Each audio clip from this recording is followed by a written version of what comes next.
Oi, gente, tudo bem?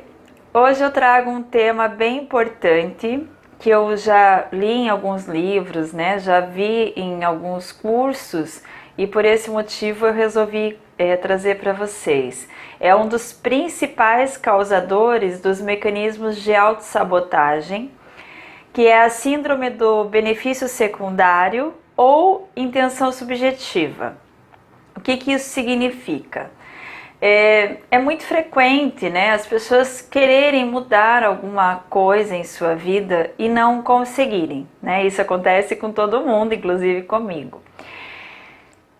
E mesmo que a pessoa tente e realize estratégias, né, e se esforce até para isso, simplesmente não consegue atingir o seu objetivo.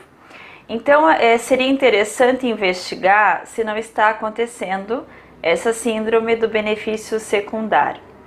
Como que isso acontece? A nível consciente, nós queremos mudar alguma coisa, seja um estado físico, seja um estado de relacionamento, seja um estado financeiro.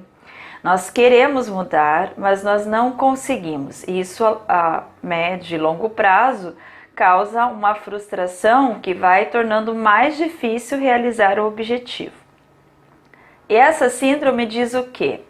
Se eu permaneço num padrão que eu quero mudar e não consigo, isso significa que a nível inconsciente eu estou tendo algum tipo de ganho que supera a minha vontade de mudar, mesmo que sejam situações absurdas. Por exemplo, eu vou dar um exemplo que eu li num livro, se não me engano, do Anthony Robbins. Eu não tenho certeza se foi num livro dele, mas eu acredito que sim. Uma mulher que tinha um problema nos pés, ela tinha um problema que fisicamente não a impedia de exercer nenhum tipo de atividade. E mesmo assim ela sentia muitas dores que a incapacitavam de alguma forma, então ela passava muito tempo de cama, o marido tinha que ajudar nas tarefas domésticas, né? E aí ela fez uma reprogramação mental e a partir de algumas sessões o problema dela foi completamente sanado. Ela saiu andando do consultório, ficou bem e não teve mais as dores nos pés. Um ano depois, o terapeuta se encontrou com essa pessoa e a pessoa havia retornado ao padrão anterior, ou seja, as dores haviam voltado, ela voltou a ficar de cama, incapacitada. E na visão do terapeuta, a reprogramação havia sido muito bem sucedida, então não era para isso ter acontecido, para ela ter retornado ao padrão anterior. E aí ele foi investigar, né, o que poderia ter acontecido e chegou à conclusão de que quando ela ficou boa, né, quando o problema foi sanado, ela precisou dar conta das tarefas domésticas, porque daí o marido já não precisava ajudar tanto. Ela sentiu que perdeu a atenção do marido e das pessoas, porque né, ela estava bem, então geralmente quando uma pessoa está bem, tem realmente um pouco menos de atenção do que quando uma pessoa está doente. Então lá no inconsciente dela, a interpretação foi de que ela estando doente, ela ganhava ajuda e ganhava atenção. E que isso para ela era tão importante que mesmo que ela precisasse passar por dor e por incapacitação, ainda assim a vontade de atenção e o não querer assumir as responsabilidades sobre as tarefas, né, domésticas ainda eram maiores. Então esse é um exemplo de síndrome do benefício secundário. Parece absurdo, né, para nós que lemos ou ouvimos uma história assim, porque ninguém quer ficar com dor e provavelmente nem mesmo a pessoa desejaria ficar com dor. Mas o poder do inconsciente realmente é algo que muitas vezes pode ir além, né?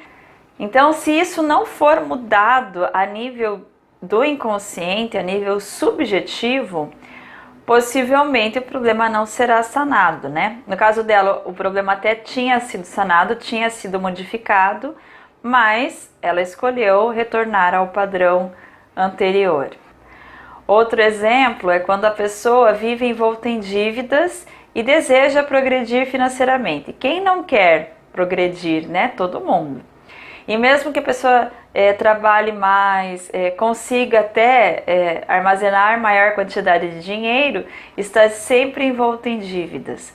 Além dos mecanismos limitantes que nós já conhecemos, como sentimento de escassez ou sentimento de não merecimento, pode estar havendo um benefício secundário, né? Por exemplo, a pessoa tem medo de assumir a responsabilidade sobre uma grande quantidade de dinheiro armazenada, ou a pessoa sabe que terá que ajudar familiares e não quer ajudar, ela não acha justo, por exemplo, então ela sempre gasta para não ter que ajudar, porque ela não concorda inconscientemente com isso, né? Então vejam, é um assunto muito sério e muito amplo e pode ser estendido em qualquer campo. Então um exercício bem interessante, né, nesse caso, seria, por exemplo, fazer uma folha, né, colocar algumas perguntas, né, como o que eu ganho se eu manter esse problema, né? Parar e pensar com muita honestidade, sem julgamento, né? Sem condenação, autocondenação, sem culpa.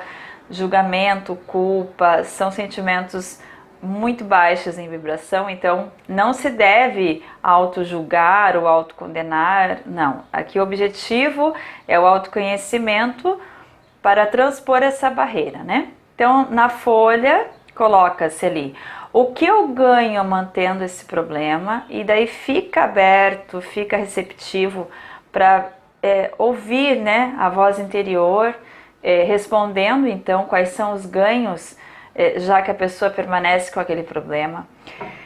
Uma outra pergunta interessante é: o que eu vou perder se eu me livrar desse problema, né? Quais seriam as perdas? Porque provavelmente o inconsciente ele está trabalhando para proteger o indivíduo, ele não quer perder alguma coisa. Ele prefere manter o problema, que é algo que ele já conhece, que o deixa seguro, do que perder e talvez ter que lidar com o desconhecido, ou talvez ter que lidar com novos sentimentos, novas emoções. Então, a partir dessa listinha, né, que se faz, é possível identificar quais são os padrões inconscientes que estão interferindo na modificação do padrão do inconsciente para atender um objetivo. Algumas pistas que podem ajudar a identificar os padrões a partir do que mais causa benefício secundário. Questões de estima, né? Eu não vou mais receber atenção se eu me curar, por exemplo. Questões financeiras, eu vou ter perdas financeiras e isso é muito importante para mim, por isso eu não consigo mudar. Questões de responsabilidade, eu precisarei assumir mais responsabilidades. Então essas são algumas pistas que podem ajudar, né, nessa autoavaliação, sem deixar a compreensão de que o inconsciente faz tudo para proteger a pessoa. Se está tendo um benefício secundário, se está tendo uma intenção subjetiva que está impedindo a pessoa de mudar os seus padrões, de ir em frente, né, de tomar novos rumos, é só uma tentativa do inconsciente de proteger a pessoa.